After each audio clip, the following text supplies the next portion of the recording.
and welcome to Newsbreak. I'm your host, Nick Steffens. Coming up, Washington picked up a big win against Highland, but first, today's top stories. A representative from Main Street America visited Washington to discuss new accreditation requirements set to take effect in 2 years.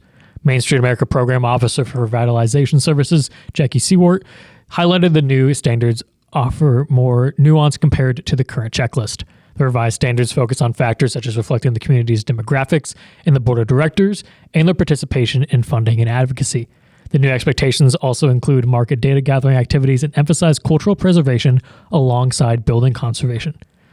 Sweetheart praised Washington for its spirit of collaboration, which she found unique compared to other communities. Main Street Board President Maddie Widmer expressed encouragement at the group's progress, particularly considering recent leadership changes.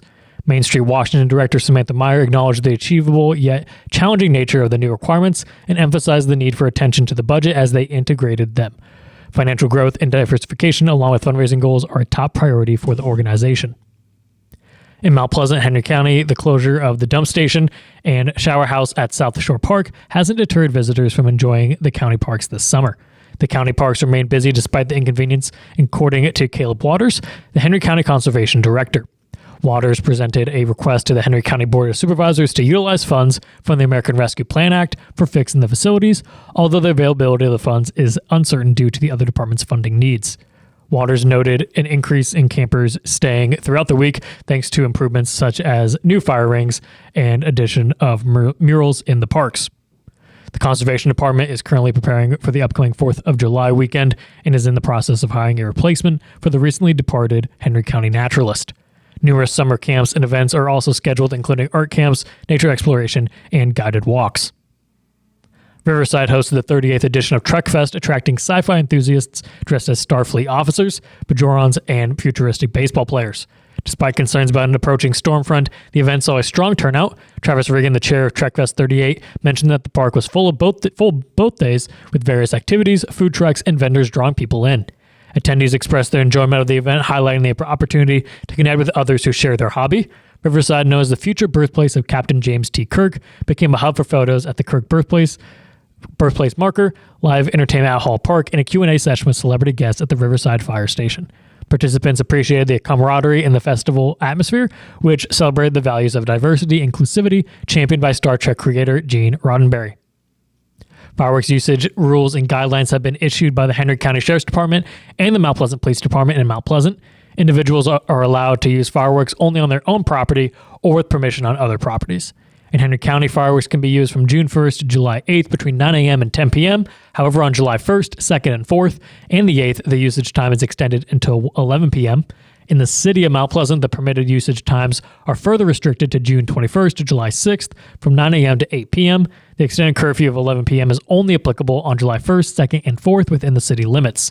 The public is reminded that calling 911 for non-emergency situations, such as fireworks noise, debris, sleep disruption, or upset pets, is not appropriate. Instead, the non-emergency number 319-385-2712 should be used for reporting firework misuse, while 911 calls should be preserved for emergencies.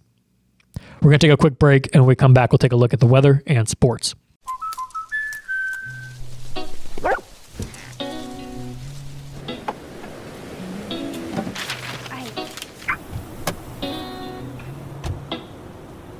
Protection is important, especially when you're talking about your dreams, which is why we're going to keep you covered with plans that can save you up to 23% when you bundle your home and auto. That's protection.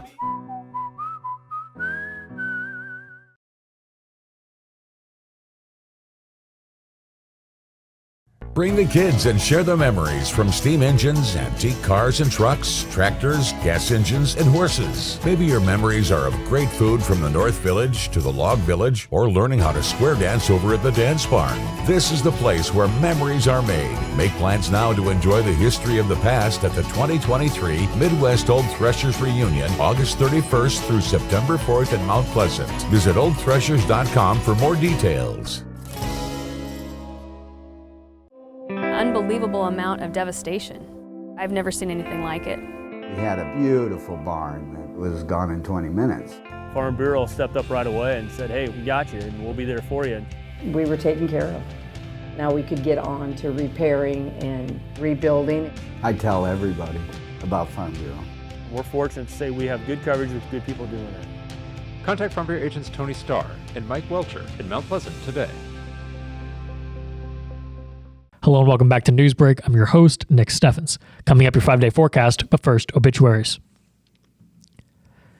D&P Arbogast of Wayland passed away on June 23rd at the age of 81. A graveside service will be held at 2 p.m. July 1st at the Schrock Cemetery. The Beatty Peterson Funeral Home is in charge of the arrangements. Waverly Camille Hoskin of Keosauqua passed away on June 22nd at the age of 94. A funeral service will be held at 10:30 a.m. June 27th at Pedrick Funeral Home. L.C. Rand Kephart of Kyoto passed away on June 17th. A private funeral service will be held at Prairie View Church on June 24th. Ann Chambers Lee of Washington passed away on June 25th at the age of 73. A celebration of life will be held at 10:30 a.m. June 28th at the Jones and Eden Funeral Home. Cody Lee Moeller of St. Paul passed away on June 24th at the age of 16. Arrangements are pending at the Schmitz Funeral Home. Veblen McRides of Fairfield passed away on June 22nd at the age of 65. No services will be held. Benner Funeral Home is in charge of the arrangements. Betty M. Holleran of Riverside passed away on June 25th at the age of 71. A memorial service will be held at 11 a.m. July 1st at the Peterson Funeral Home. Levi Allen Bechtold of Riverside passed away on June 23rd at the age of 17. Services are pending at the Jones and Eden Funeral Home. Dorothy Ann LeBry of Butte, Montana passed away on April 15th at the age of 94. A funeral mass was held on April 21st in Montana. Carol Ann Overlander of Stockport passed away on June 22nd at the age of 88. A funeral service will be held at 11 a.m. June 30th at the Cranston Pedrick Funeral Home. Those obituaries. It is now time for your 5-day forecast.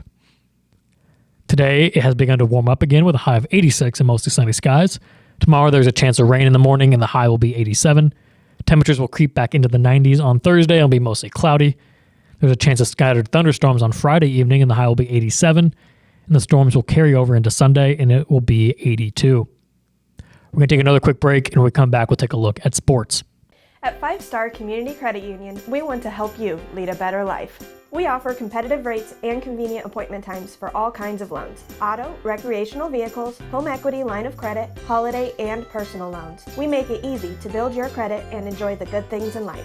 We invite you to join 5 Star Community Credit Union.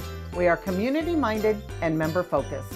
Come visit our locations in West Burlington and Mount Pleasant or online at 5starcu.org. Federally insured through the NCUA, Equal Housing Lender. At Brown Shoe Fit, we pride ourselves on traditional sit and fit service that's been serving the Mount Pleasant area since 1952. At Brown's, we have shoes for the whole family. From kids to adults, we carry the finest footwear for every occasion. Whether you're looking for something for work, casual wear, or exercise, we've got you covered. And don't forget about our selection of safety toe footwear for both men and women. Come visit us 6 days a week and experience the best in traditional sit and fit service. Brown Shoe Fit, where quality and tradition meet. Welcome back to Newsbreak. I'm your host, Nick Steffens. It is now time for sports. In Fort Madison on Monday night, the Mount Pleasant softball team suffered defeats in both games, losing 11-1 and 10-2. The Panthers faced a challenging Southeast Conference matchup as the Fort Madison Bloodhounds displayed a dominant offense throughout the evening. In the first game, the Bloodhounds swiftly scored 5 runs in the opening inning and added 3 more in the second, leaving Mount Pleasant unable to mount a comeback. Although the Panthers managed to score 1 run in the 5th inning, it was insufficient to extend the game. Addison Clark contributed a hit and an RBI in the loss, while Jersey Beachy and Jolyn Martin also recorded hits. Maya Starr pitched for 3.1 innings, allowing 10 runs, 7 which were earned, on 9 hits with 2 strikeouts. Tyra Alter pitched 4.2 innings, conceding 1 run, 1 of which was earned, on 1 hit. In the second game, both teams remained scoreless until the bottom of the 3rd inning when Fort Madison scored 2 runs to take the lead, which they held on to until the end. The Bloodhounds added 5 more runs in the 5th inning, securing a 7-0 advantage. In the 6th inning, Mount Pleasant scored 2 runs with Jolene Martin and Ella McNamee contributing RBIs. However, Fort Madison sealed the victory with 3 more runs in the bottom of the 6th. Jolene Martin had a strong performance for the Panthers, going 2 for 3 with an RBI, while Ella McNamee recorded a hit and an RBI. Kinley White, Addison Clark, Emma Starr, and Jaden Hausch each had 1 hit. Martin pitched the entire game for Mount Pleasant, allowing 10 runs, 5 of which were earned, on 14 hits with 3 strikeouts. The losses dropped the Panthers' season record to 4-22 overall and 1-13 in Southeast Conference play. In Washington's home tournament on Saturday, the Washington and Highland softball teams met for the first time since 2020.